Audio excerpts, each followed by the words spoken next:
자, 미국 국민들은 도대체 무슨 생각에서 트럼프한테 저렇게 열광했을까라는 부분에 우리가 좀 여러 가지로 숙고해 볼 필요가 있습니다. 자, 지금 해리스가 나와서 트럼프가 바람이 꺼지고 전체적으로 선거에서 이제 끌려가는 행국이 됐어요. 그래서 아직도 뭐 특봉에 사로잡힌 자들은 절대적으로 이긴다고 하는데 선거는 제가 봤을 때 끝났다고 보고 있습니다. 자, 그래서 미국 사람들도 이제 선거가 끝나고요, 현실로 돌아와서 왜 저렇게 우리가 트럼프에 빠져들었는가를 갖다가 봐야 돼요. 자, 해리스 진영에서 매우 영리하게 남은 캠페인의 캐치프레이즈를 정했어요. 트럼프는 자신과 자기 부자 친구들만을 위해서 일하는 사기꾼이다. 매우 적절하다고 보고 있습니다. 트럼프 일기에 트럼프는 대통령으로서 창피할 만큼 대통령이 되고도 자신의 이해관계에 몰두했고 선거 자금 대준 사람들, 특히 그 세일가스 오일 업계라든지 몇 군데가 있잖아요. 그들에게 밀착되어 있었어요. 이번에 아마 트럼프가 되면 또 코인 업계하고 또 긴밀하게 밀착되어서 그들의 이해관계를 봐줄 겁니다.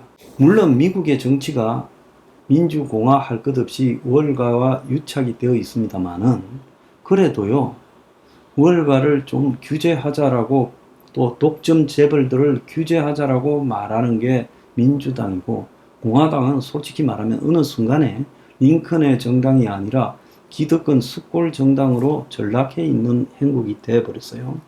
그래서 한국에 좀 모질하는 애들이 민주당은 좌파고 공화당이 우파다 하는데 그러지 않습니다. 미국의 민주당은요, 솔직히 말하면 국민의힘보다도 더 우파적인 속성이 있어요.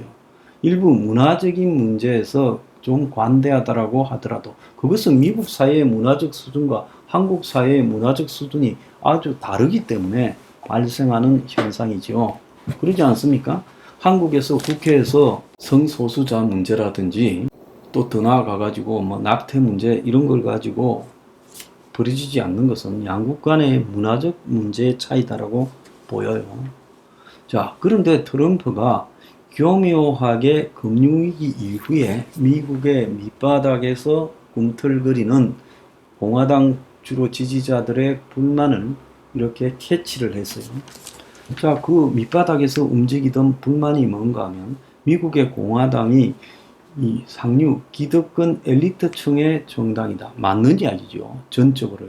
그래도 민주당에는 바닥에서 기다가 식당에서 웨이트리스 하다가 어운이 되는 그런 사람들도 몇 있고, 그런데 물론 전면적으로는 민주당도 기득권을 위한 정당이 맞지요.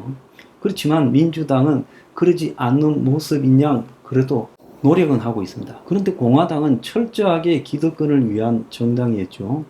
그래서 2008년에 오바마한테 지고 12년에 또 맥없이 지고 이러면서 두 번의 패배를 거치는 동안에 공화당 밑바닥에 불만이 꿈틀거리는 것이 있었습니다. 그게 이제 티파티 운동이라는 거였죠.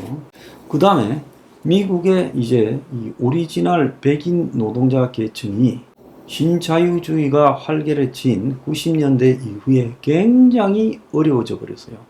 신자유주의 이후 20년 동안 미국의 백인 노동자층 그리고 미국의 백인 농민층이 굉장히 가난해져 버렸습니다. 공장이 다 문을 닫고 수입 농산물까지 들어오고 이러면서 농산물 가격도 떨어지고, 그래서 그들이 굉장히 어려웠죠. 그래서 이렇게 어렵게 된 미국 사회의 서민층의 불만을 트럼프가 캐치해서 그 원인을 마가라는 캐치프레이즈, Make America Great Again이라는 부분으로 공장을 미국으로 돌리겠다, 이민을 막겠다, 그리고 미국의 고립주의를 추구하겠다, 그리고 군사적으로 외국을 돕지 않고 세금을 아끼겠다, 이런 말들을 하기 시작한 겁니다. 트럼프의 그런 말들을 미국의 이제 러스트벨트에 있는 힐빌리나 레드렉이라고 부르는 하층민들이 찬양하기 시작을 했죠. 자, 그러면서 이 트럼프 현상이라는 거에 일어났는데, 트럼프 자신이 가지고 있는 굉장히 큰 이중적 모순이 있었습니다.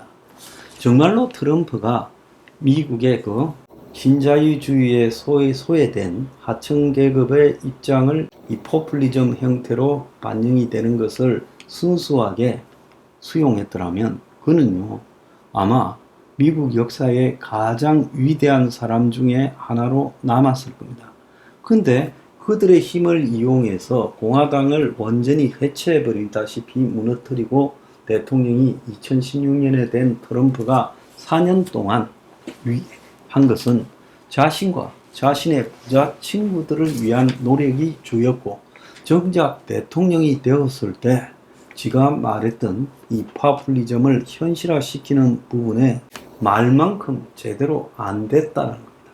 그래서 미국의 노동자층의 일자리가 늘어났고 농민이 잘 살게 되고 공장들을 국내에 엄청나게 짓게 되고 하는 부분보다 세계적 트러블을 일으키면서 미국의 주도력을 상실하고 미국이란 나라가 저런 사람 밑에 있어서 되겠는가 의문을 증가시키고, 그리고 미국 대통령에 걸맞지 않게 너무나 치졸하고 지저분하다라는 인식을 갖다가 심어주게 된 거예요.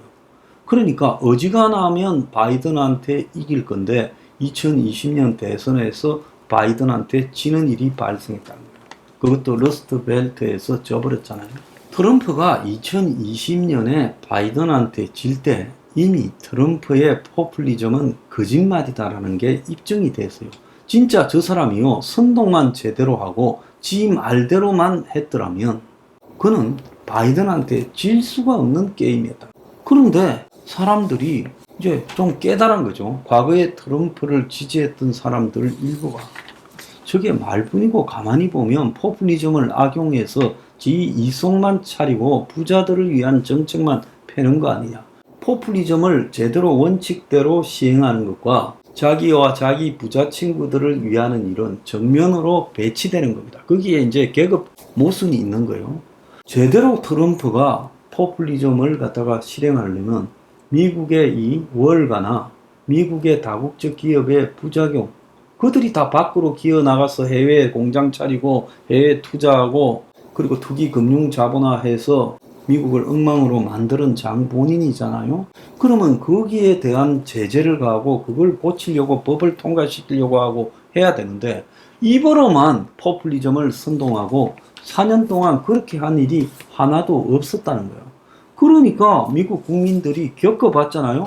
겪어보고 나니까 이제 뭘 느끼겠습니까? 저 자식 좀 말뿌이다, 위선적이다, 이중적이다라고 생각하는 사람이 늘어나서 지난번에 진 거예요. 그러면 지난번에 지고요 대선 과정을 정면으로 부인하고 자기가 이겼다라고 선거를 뺏겼다고 이렇게 뻥을 치고 선동하지 않았습니까? 그런 과정에서 사망자도 여럿 나왔지요. 그런데도 똑같은 스토리를 지금 또 이야기하는 거예요.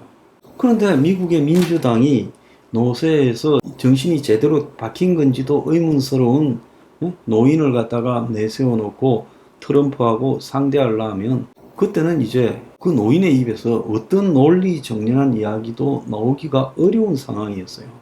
그야말로 겨우 일정을 소화하는 그런 노인 앞에 지금 트럼프가 혼자서 뛰고 있었던 겁니다. 그래서 트럼프가 따놓은 당상 같았지요. 기에 총알이 스치고 지나간 직후에.